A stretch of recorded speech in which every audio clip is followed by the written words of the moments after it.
Speaking of time travel, the whole Terminator franchise owes its birth and demise to the concept. The theories of how it could work have gone through many phases, and much like any debate, there are many parties of thought. In the Anything's Possible party, we have movies like Terminator and Back to the Future. A great contrast, really. Whereas Terminator uses the rules of multiple timelines to allow the third installment to undo the entire message of the franchise, Back to the Future creates a web where each action has a visible consequence, however slight, in the later iterations of the future. There's also the undo button party, where any changes that happen in the timeline have immediate and usually disastrous consequences. There are certain challenges when using this storytelling method. For instance, if Back to the Future used this method, here's how the movie would have ended. Dad!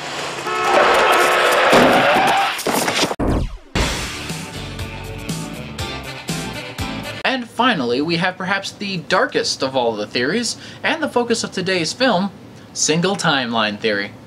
Also known as the one line to rule them all principle, single timeline theory. No! I am not talking about the time travel again, yo! Kelvin, I'm expositioning. Please don't. Oh, what happened to you? You all got me talking about time travel again, and the next thing I know is I'm drunk! Doesn't that always happen to you? Oh, no, man. I ain't an alcoholic. People at them meetings is way worse than me. But, the hangover after that little talk we had? Damn! What do you mean? First off, this boy and this dog named Mr. Peabody done come in, and they done come take me way back to meet old Doc Brown. Then this other doctor come walking along and he all like, get inside my phone booth! And then we done meet these engineers who done cloned themselves 1 billion times. That's the hell of a hangover. I ain't finished, yo! So then we takes all them engineers and we straps them to Doc's train, and they done run us up to 88 miles per hour, and we go visit the Skynet and start rebuilding the timeline, so no one ever has to drink Brondo again. And then Mike Tyson show up. Wow, that was convoluted. You think that's convoluted? Wait until I tell you about the cake babies. I'll pass on that. Kelvin, I know you're a bit rugged right now, but while you're here, do you want to explain single timeline theory? Oh, yeah, sure. What are the odds of that happening twice? Unlike the fun ones, single timeline theory states this is how it happens. Period. Do not pass go. Do not sink their battleship. Any changes that could happen did happen, and thus the timeline is one long steely beam. Except it's stronger. It don't change, it don't bend, and it don't do anything it hasn't always done from the front to backs. So time is one long unchanging course. Therefore, time travel's kind of moot, since everything that's going to happen will have happened anyway. No, because without it, the timeline will be different. Therefore, time travel is required for everything to stay the same.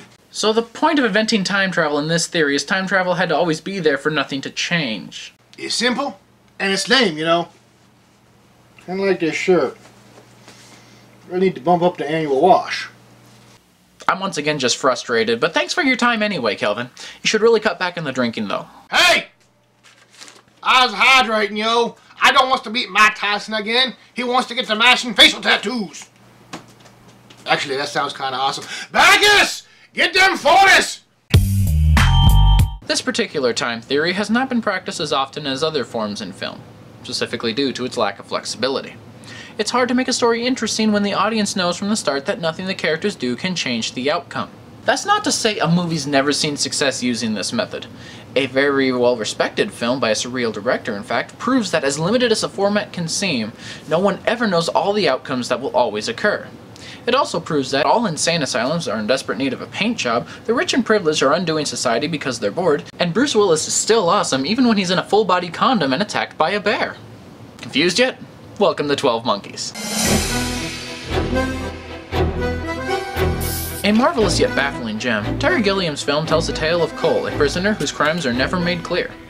He is forced by the wardens, doctors, mad scientists, I don't know, to participate in time travel experiments to avert the apocalyptic future he calls reality. One wonders if this intrepid team of mad scientists weren't trying to make a new elaborate form of capital punishment and found the deatomizer had a neat side effect. On second thought, though, the original intent could have been much more mundane. Hey, this new blender has a warp button on it. I wonder if this plutonium will blend. Huh, that's weird. Blender made a voip noise, and something's definitely different. Well, I done told you. Now you stuck in a barrel. This is not a moment I wanted to relive. However it came about, they immediately start sending their convicts back into the past to try and undo the great catastrophe that made living outside a highly controlled environment fatal.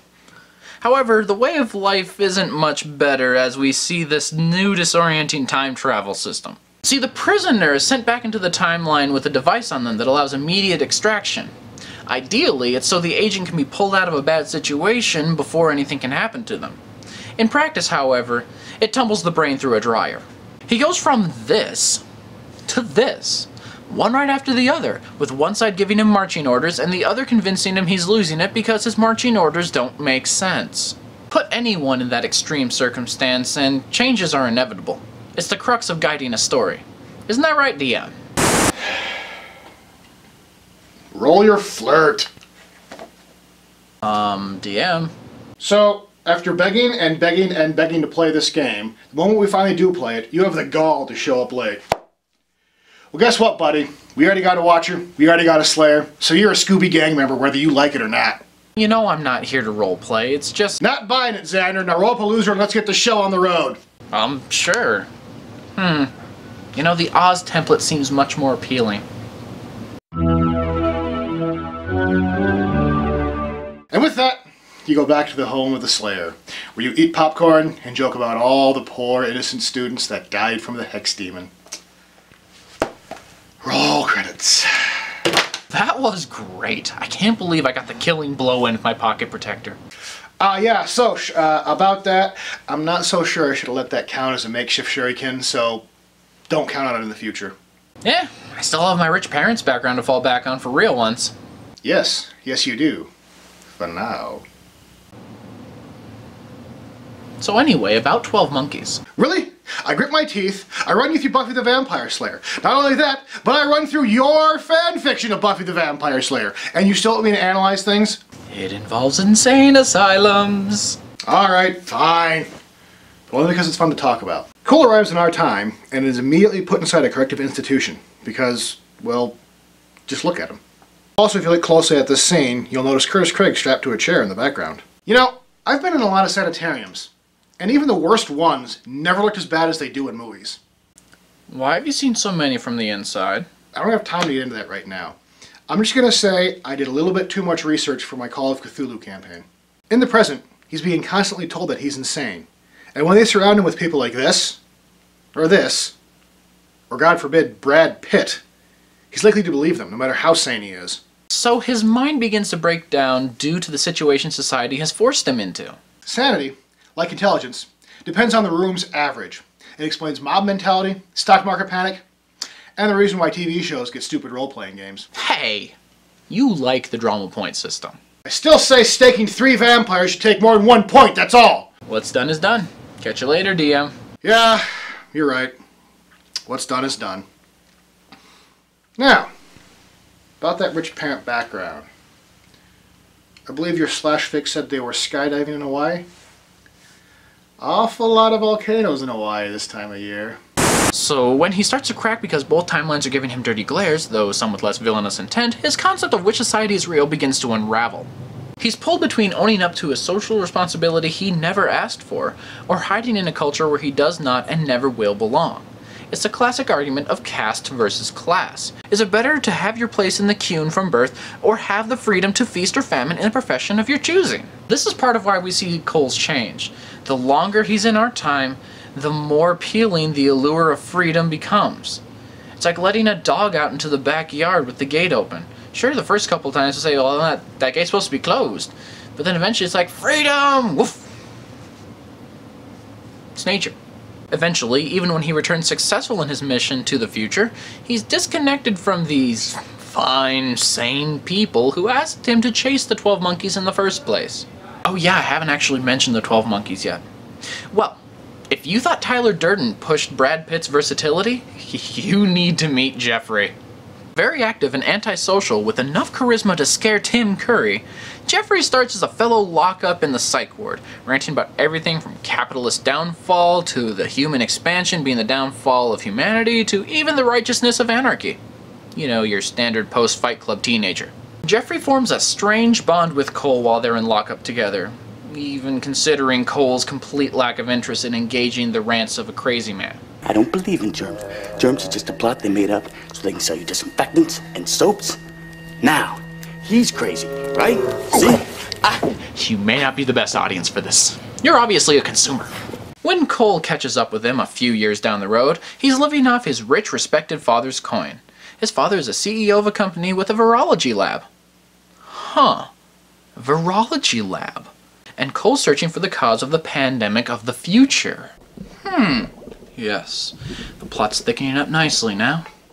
Turns out Brad Pitt's a red herring. He's a crazy animal rights person who releases animals. Crisis averted. Yeah, no, until the one person Jeffrey's father entrusted with the deadly virus happens to turn up at the airport when Cole's fleeing the country. Major spoiler, by the way, but I'm not taking this burden alone. DM? And then in the will? Yes. Touching, heartfelt note about how they never loved him and everything goes to the muskrat Dwayne. Yes? Explain the sleeper agent. Oh, like a well-to-do uncle showing up on the front doorstep with a fake ID claiming to be a family muskrat. No, the mad lab assistant from 12 Monkeys. Oh, right, the review. We'll just drop that uncle thing for now. Dr. Peters, aka the ginger everyone warns you about, is the epitome of the sleeper agent. He's present in a handful of scenes while the main characters and the focus of the film follows the exploits of Tyler Durden's Project Space Monkey. While we're enthralled with the details of Cole's pursuits and the CEO's capture, we completely forget about this dorky-looking man until he shows up at the airport with a ticket to everywhere, toting along the superflu. And even before his appearance in the airport fiasco, he doesn't really make a stance in the scenes. It's brilliant. He downplays everything he does, even his own personality. Yeah, it's exactly the same kind of play that's used by magicians, politicians, and a great storyteller. The best twist is one that grows naturally, completing the thoughts that would drive the actions of the players, but without fully disclosing their intentions. M. Night, take note. You could do this once. It helps that his appearance is pretty normal despite how twisted his mind has become. Because seriously, if diseases were anime, this guy would be the otaku that knows every single line of dialogue from every anime he's ever seen in Japanese, English, and the butchered English dub. Scary commitment. Wait a second. You're talking about psychology. Where's the thing? I wonder where the hardcore psychology went.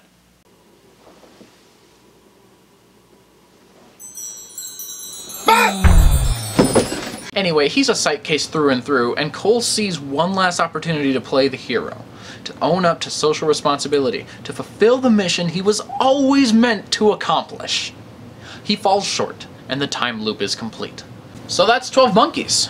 What does it say about society? Way more than I had time to cover today.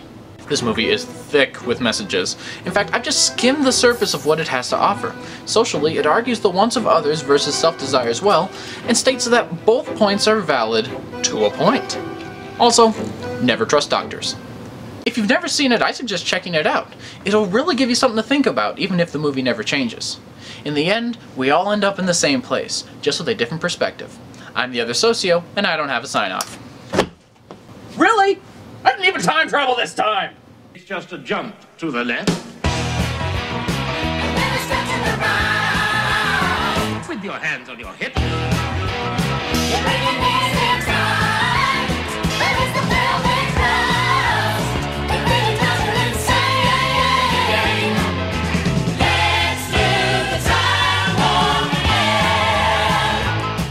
Hey, wait a second. You're talking about psychology. Where's the thing with the sparkles and the what's-its? Old man DM wants to know where the hardcore psychology went. Where's the thing with the sparkles and the what's-its?